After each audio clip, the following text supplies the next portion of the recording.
صباح الخير الناس الكل.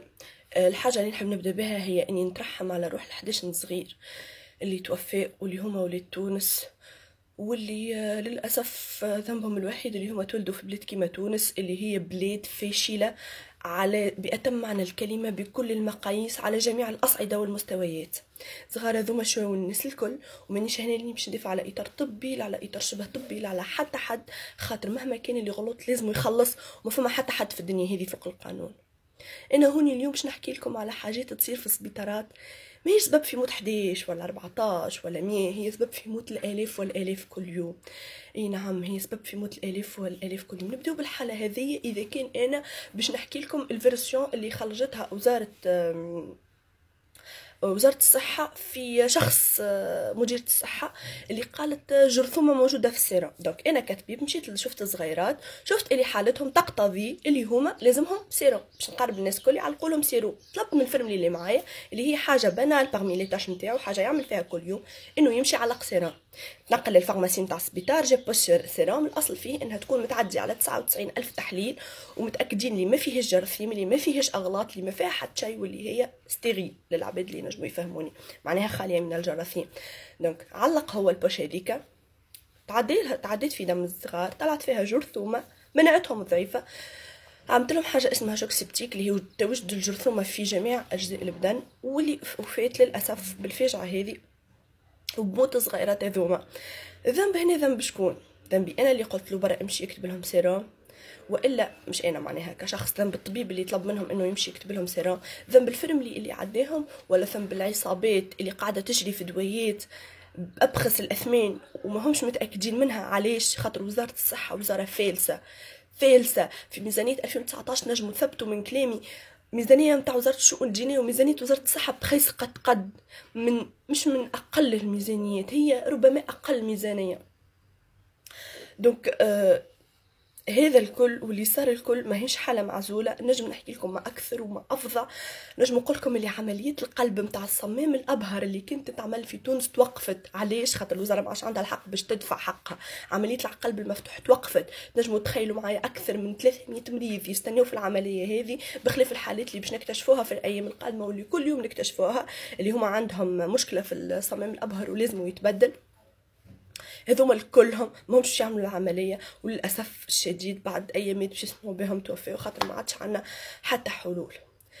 نجم نحكي لكم زاده تجربه عشتها وريتها، رغم اللي انا مازلت صغيره ومازلت ستاجير في سبيطار جامعي كبير. وقت اللي يكثر الديبي لوجوا على غان ستيريل ما نلقاوش. 9 10 مرضى مطيشين باش تحميهم، خاطر انت يدك فيها جراثيم لازمك تلبس قون باش تحميهم، ما تلقاش. الاصل فيه القون نستعملوها مره واحده والمريض واحد ونطيشوها باش ما يتمش العدوى. يبقى نستعملوا القون، نصب عليها شويه داكا باش نقتلوا الجراثيم اللي في اليدين، ونمشيو نخدموا بها المريض اخر. ما خير ولا نخليو ساقه محلوله ودمه يجبد برشا. في بالكم في سبيطار الصغار السكانير عنده سنوات ضوئيه مكسر. تعرف شنو هي عملوا كي يبداو كايرجون؟ يلموا الصغير يلفوه ويحسوه في دم ويجريو بيه لسبيطار صالح عزيز، على خاطر ما فماش امبيلانس. وسبيطار صالح عزيز هو سبيطار الاورام الخبيثه، بعيد عليكم الشر وربي يشفي الناس الكل. مش لازم نحكيو عليه، على خاطر كوارث اللي قاعده تصير في السبيطار هذاك. ما فماش دويات، ما فماش رعايه، ما فما حتى شيء. طب اللي غاديك مساكن بأتم معنى الكلمه، ومانيش ندافع عليهم، خاطر تنجموا تمشيو تشوفوهم كيفاش قاعدين يخدموا، كيفاش الديبي قوي على الاخر، وما فماش طب وما فماش اطار شبه طبي باش يقوم بالناس هذيك الكل، ما فماش بلايص باش يرقدوا الناس هذيك الكل. ينجم واحد يستحق يرقد وما عندوش بلاصه للاسف. وليه ربي تحبوا نزيدكم به الطب اللي احنا نقراوه في الكليه، اللي حطوا الاسس نتاعو من القديم، العرب للاوروبيين للامريكان الكل، هذاك الكل طب نوع. والطب اللي قاعدين نمارسوا فيه في سامحوني في السبيطارات طب اخر جمله. تمشي تقول لهم علاش ما قريتونيش هكا ما شفتش؟ الله غالب يقول لك هذيك تونس شحالنا. مش لازم عاد نحكيو على اقسام الاستعجالي وعلى الانعاش وعلى الصغيرات اللي ما يلقاوش بلاصه في الانعاش وترسيلهم مساكن يمشيو يلوجوا في البريفي، هذا اللي والديه عندهم فلوس. انا علاش نحكي في هذا الكل؟ ثم طب كبار، وكي نقول كبار مش كيما استاجيرات اللي نتوما نتفهم، يعني برشا بتقول لك ما يعديش عليا استاجير، ما يشوفنيش استاجير، شني شافه في حياته، ما عندوش خبره. 30 و40 سنه يخرجوا من السبيطارات.